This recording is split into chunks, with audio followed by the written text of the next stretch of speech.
Alright, in this video I'm going to show you how to do a simple loop. I've got my track set up right here.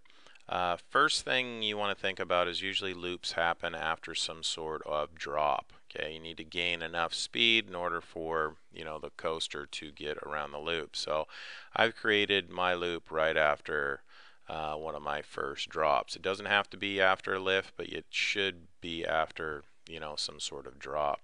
Second thing you're going to do is think about an area after that the coaster is going to be able to slow down a little bit. Okay, so I left a little straightaway here. Next thing I'm going to do is I'm going to grab a vertex, and I know this is going to look a little crazy right now, but I'm going to grab it and I'm going to pull it over. Okay, I'm going to put it there.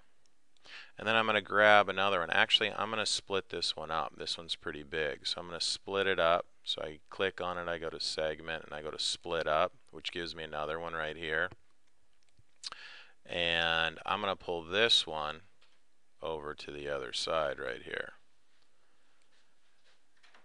And you can see I've got the startings of a loop. Now these vertexes right here, I like to lengthen them out.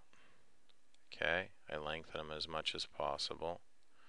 And they're basically straight over for each other. You just really need, you just really need two vertexes there.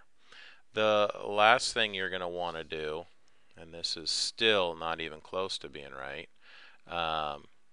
is on these vertexes here, you're going to click on it and you're going to click on relative roll. And you're going to see when I click on relative roll, it will change the track so the coaster stays on the inside of the loop. You can't have it on the outside of the loop because your G-forces will be way too high.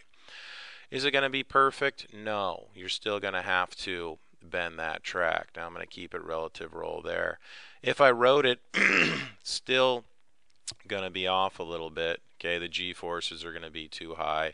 But with some tinkering, it will work itself out. Just make sure that, again, your vertexes are straight across from each other. I'm going to lift this one up even more.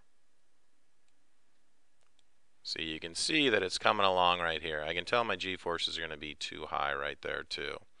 But again, make sure your vertexes are straight across, and after you do that, you have clicked on relative roll. Hope this helps.